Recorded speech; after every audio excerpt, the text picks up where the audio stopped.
here in Natrona County. Still time to come down and vote. You got just about an hour until those polls close. Now, I'm holding right here an example of one of the ballots that you're going to fill out. Now, come with me for a second here. We're going to go down to the Crawford room. These are what the canisters are supposed to be used for. But in Casper alone, police say at least 6 people have died in the last 3 years. And he said blue was his favorite color, so all the friends and family that you see here behind me are wearing that. You see there's a nice procession set up. These 46 students you see behind me from Sagewood Elementary just spent $1,200 for kids in need this holiday season. Guys, did you have fun today? Yeah! Typically, airplanes like to take off and land against the wind. However, this Dreamliner you see here right behind me is testing the very opposite, taking off and landing with the wind.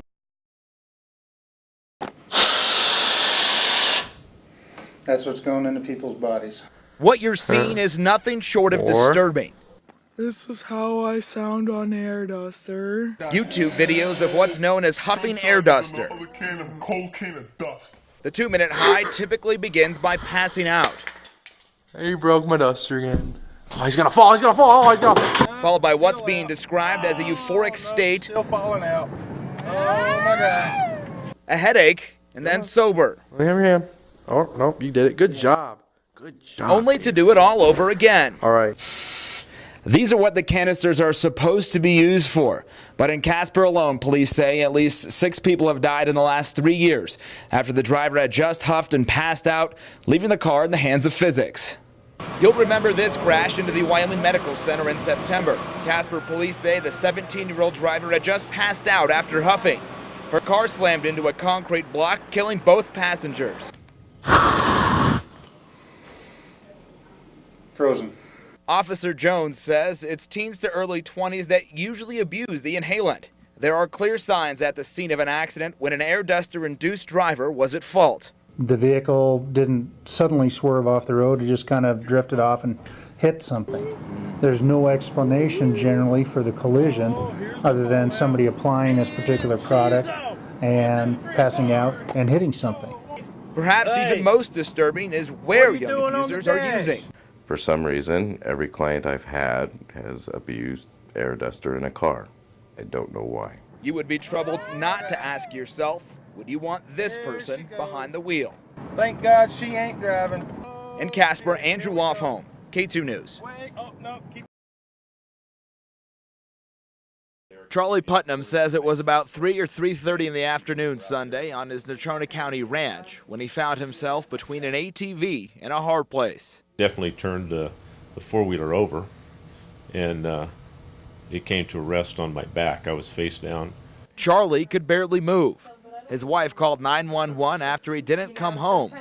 The search was on for Charlie on his 15,000-acre ranch on Pine Mountain. I realized it was going to get dark, and I said, you know, once it gets dark, they're not going to find me out here because it's just going to be too difficult to find me. It's going to be a long, cold night, which it was. The low Sunday night was in the mid-30s. Charlie says in between his shivers, he could see the light. As the moon was coming up, I saw that bright light coming through the trees, and I said, oh my gosh, it's headlights over there. We're going to do this. We're not going to have to spend the night out here. They're going to find me. Ah, and here comes another set of headlights. We're all good. He would remain face down in the dirt overnight and into Monday afternoon with scars to prove it. The Natrona County Sheriff's Department, planes, helicopter, and several volunteers highlighted the search effort. And it was a Natrona County Commissioner flying his own plane looking for Charlie when he saw something out of place. Later in that afternoon, 1:45 or 2 o'clock, something like that, I just happened to be at the right place, the right time, and spotted him. Had he not been so persevering, I don't think I could have lasted another couple of hours there. I knew at that point that if the sun went down without them finding me, that was going to be my last sunset.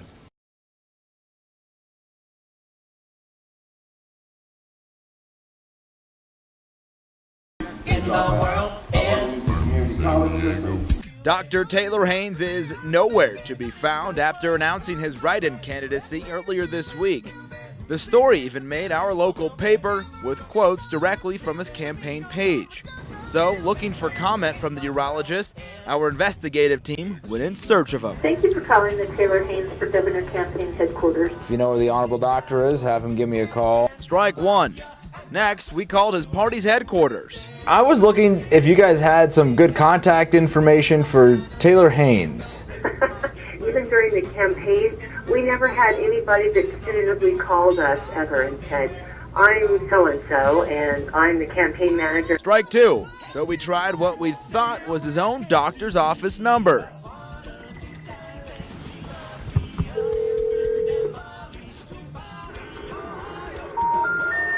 We're sorry. You have reached a number that has been disconnected or is no longer in service. Strike three. So Matthew Seedorf and I had no other choice. We took our search to the streets. We haven't found him anywhere. Have you seen him? No, I do not know the gentleman. Have you seen him anywhere? No.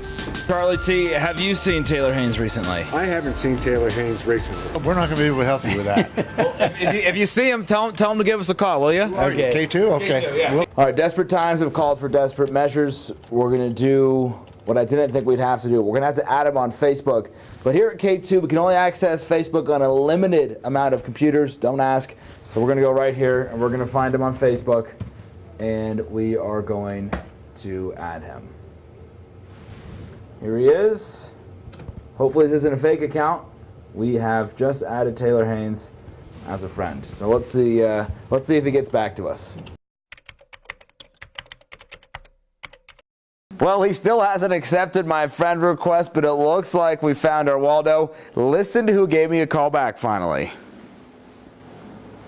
Hey, Andrew, this is Shirley Tidwell from the former Taylor Haynes for Governor Campaign Committee.